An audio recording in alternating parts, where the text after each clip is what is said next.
BPL এর বর্তমান champion Fortune Barishal. টুর্নামেন্টের সবচেয়ে সফল দল কুমিল্লা ভিক্টোরিয়ান্সকে হারিয়ে তারা চ্যাম্পিয়ন হয়। বিপিএল এর 11তম আসরেও শিরোপার দিকে চোখ থাকবে ফরচুন বরিশালে। তবে গত মৌসুমের কোন কোন খেলোয়াড়কে ধরে রেখে এই মৌসুমের জন্য দল সাজাবে তারা, তাই জানবো আজকের প্রতিবেদনের বাকি অংশে। প্রথম 9 আসরে 3বার ফাইনাল খেলা বরিশাল একবারও শিরোপা জিততে পারেনি। তবে 2024 সালে এসে বদলে যায় তাদের ভাগ্য। তামিমকে অধিনায়ক করে সাজানো হয় একটি শক্তিশালী স্কোয়াড, যেখানে আধিপত্য ছিল দেশি বিদেশি সকল নামি দামি ক্রিকেটারদের। কখনো ফাইনাল না হারা দল কুমিল্লা ভিক্টোরিয়ান্সকে হারিয়ে শিরোপা জেতে এই শক্তিশালী দলটি। আগামী ডিসেম্বরে অনুষ্ঠিত হবে টুর্নামেন্টের 11তম আসর। ফরচুন বরিশালের চোখ এখন দ্বিতীয় শিরোপার দিকে। সেই লক্ষ্যে দল গোছাতে শুরু করে দিয়েছে দলটি। দলের অধিনায়ক হিসেবে রেখে দিয়েছে তামিম ইকবালকে।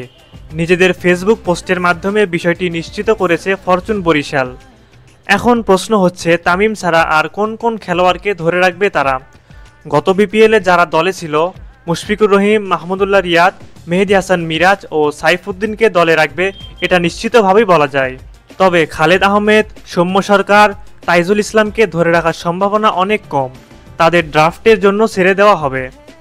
এদিকে বিদেশি খেলোয়াড়দের দলে রাখা নির্ভর করবে তারা কতটা সময় দিতে পারবে তার ওপর।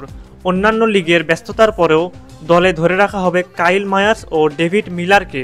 যদি আর্থিক কোনো সমস্যা না হয় তাহলে এদেরকে দল থেকে বাদ দিবে না ফরচুন বরিশাল। যাদের নিয়ে শিরোপা জিতেছে গত আসরে, তাদেরকে নিয়েই শিরোপা জিততে চাইবে তারা। উল্লেখ্য, আগামী ডিসেম্বরে শুরু হবে বিপিএলের 11তম আসর। টুর্নামেন্ট শেষ হবে ফেব্রুয়ারি মাসে। প্রিয় ভিউয়ার্স, এবারের বিপিএলের প্রতিটি দলের আপডেট ধারাবাহিকভাবে আপনাদের দেওয়ার চেষ্টা করব। তাই আর দেরি না করে এখনই আমাদের ফলো করবেন এবং আমাদের চ্যানেলটি অবশ্যই সাবস্ক্রাইব করবেন।